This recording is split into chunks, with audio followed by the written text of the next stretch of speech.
Hi, everybody. Happy Friday, right before a 3-day weekend for Labor Day. So yay! We need to finish up the first part of Unit 1B for this week. We started out with Indus River Valley civilizations and talking about Mohenjo-Daro and Harappa. And then we moved on within that same video that I posted into Hinduism and the origins of Hindu India and kind of how that created a baseline culture within that area. And so a lot of students have a misconception that Buddhism originated in China just simply because it is popular there. But it did not. It actually finds its origins in India and actually modern day Nepal, right there, kind of at the base of the Himalayan mountains. And so we're going to talk about the founder of Buddhism, of course, the Buddha. But Buddhism is one of the top 5 religions practiced in the world. You have Islam, Christianity, Judaism, uh, Buddhism, and Hinduism. Those are your top 5. And the thing about Buddhism, however, it's not dogmatic, which means that it's not like you're worshiping a god. You're not praying to a god.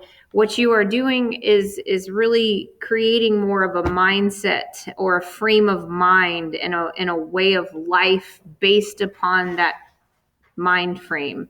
So it is considered a religion, but just bear in mind that the Buddha is not a god. The Buddha was actually this man right here, Siddhartha Gautama, and he was born into a very high caste royal family in northern India. He was a prince.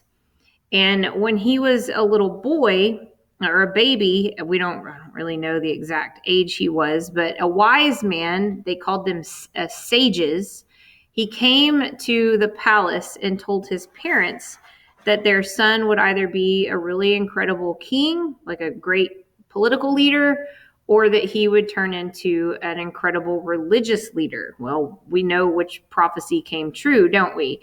But of course, his parents, especially his father, the king, wanted him to be a great king and not a great religious leader.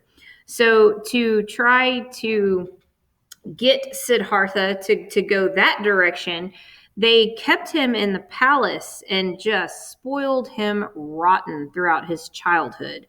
I'm talking, this kid was the definition of being raised with a silver spoon. Every day for him was like Disneyland, especially in the 500s BC, when most people, of course, are living a very much like a hand to mouth existence. He was not. He was living in like the lap of luxury. So what in the world? How did he turn into this if he had like everything he could ever desire and he lived in a palace and was super wealthy and all that? Well, when he got older, he snuck out of the palace. And when he got to the city, of course, he saw real life, and so he saw people suffering. He saw lots of poverty, lots of poor people. He saw an old woman, he saw a dying man, he saw a funeral procession, he saw like kids in the street, of course, that were hungry, and realized that, his life was very much, not a lie, but not the norm and not a good representation of what most people were dealing with. And so this really completely changes him. And he becomes determined to try and find a way to end suffering in the world and amongst his people. And so he goes home, and there's historical debate on how old he was when this happened. Some historians say that he was like a late teen. Other historians say he was more like in his late 20s, even potentially 30, and had a wife and child that he also like abandoned to become the Buddha. We really don't know, because obviously, this is like 6th century BC. So we don't quite know. The reason why it says it began in 5th century BC is because he actually dies, and that's when it really kind of takes off, is after his death. He does travel around while he's alive and he promotes it, but it really starts to take root after his death and with an Indian prince named Ashoka. But so, anyways, kind of got off topic there, but he goes home and he tells his mom, dad, potentially wife and child, we don't really know, I can't live like this. I'm not okay with this. I've got to go figure out how to end suffering. So he abandons his life of luxury and leaves and goes deep into the forest where he trades his riches for rags, and he meditates for a very long time. And what ends up, and he's like, okay, if I need to know what suffering feels like. I need to know how these people feel. And so he dang near starves himself to death, actually. And he realizes once he's like almost on death's doorstep, like, okay, this is not working. I am not any more enlightened now than I was. I haven't figured out the answer to my questions any more now than I had prior to this. So starving myself to death is not going to be how I answer these questions that I have. And so he rejuvenates his body, but he doesn't stop. Like, he's like, no, I'm going to figure this out. And so the reason why you often see him sitting by a tree or at the base of a tree is because, according to his legend, that's what he did. He went into this forest. He sits at the base of what's called a Bodhi tree, which is just, a common tree in that area of the world. And he sits at the base of it and he meditates. And he does this for 49 days. Okay. And kids are like, oh, did he drink anything or eat anything? Well, yes. Like, he learned his lesson that first go around. Yes. He eats and drinks and takes care of himself. But his ultimate goal every day is meditation. And again, trying to find the answers to eliminate suffering. That was his dharma, is what he takes on. And you have to understand, Siddhartha Gautama is raised, of course, a Hindu. So there are some overarching themes there that you see not only in Hinduism, but in Buddhism, because the Buddha was originally a Hindu. And so he looks at his dharma as being, I've got to figure out a way to eliminate suffering in the world. And as he is going through this, he reaches what he calls nirvana. Okay. And that is all of a sudden he becomes awakened and enlightened to how to go about helping people eliminate their suffering. All right. And that becomes the ultimate goal of every Buddhist is to reach nirvana. And so how does he do that? Well, or how does everyone do that once he does it? He creates a formula for people, essentially. And that's what's coming up next. But there's this video that I want you guys at home to watch. It's really good, but it's also very dark. So I want you to understand that when you're playing it and you're watching it and you're like, God, this seems really dark and kind of weird. Like, what is she showing us? The lady that is narrating it, you have to understand, yes, she's giving you his backstory, but she also kind of represents the self-talk that was probably going on in his brain. When you're sitting there trying to end world suffering and you're taking all that on yourself, and of course your entire worldview has all of a sudden shifted, I'm sure his mind went to some pretty dark places trying to get there. And so just kind of watch this again with that in mind and with a bit of an artistic eye. So again, nirvana is where I left off before I told you about the video. And again, it's about trying to end your own selfishness, become one with the great world soul, which he does not, that Buddhists don't consider that term, again, a god. Remember, Buddhism is not a dogmatic thing. It's more of, again, like a mindset. So nirvana, this total enlightened, awakened state, is achieved by understanding the Four Noble Truths, which is ordinary life is full of suffering. Suffering is caused by our desire to satisfy ourselves.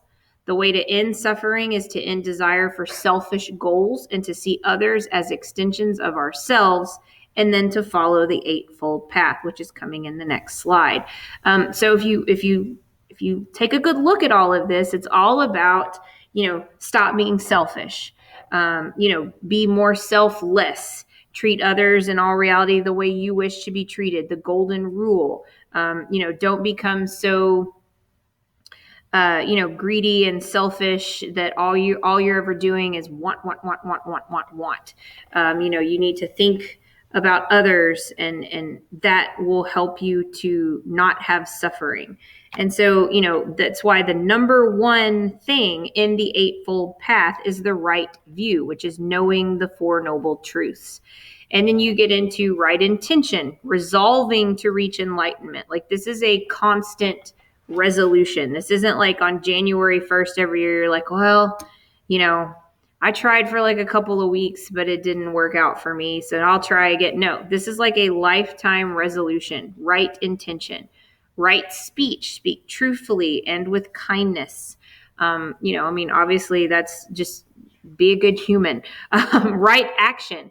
This is always the one that trips me up a little bit. Lead a normal life.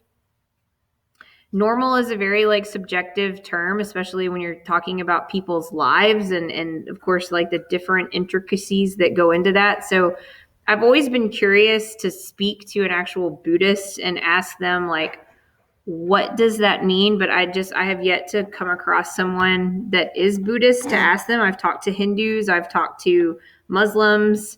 Of course, I've talked to plenty of fellow Christians, but I've never actually spoke with a Buddhist before. So it's one of the things that I would like to ask. And hey, if you want to answer, then put it in the comments if you've heard or you've talked to somebody about that particular one in the Eightfold Path.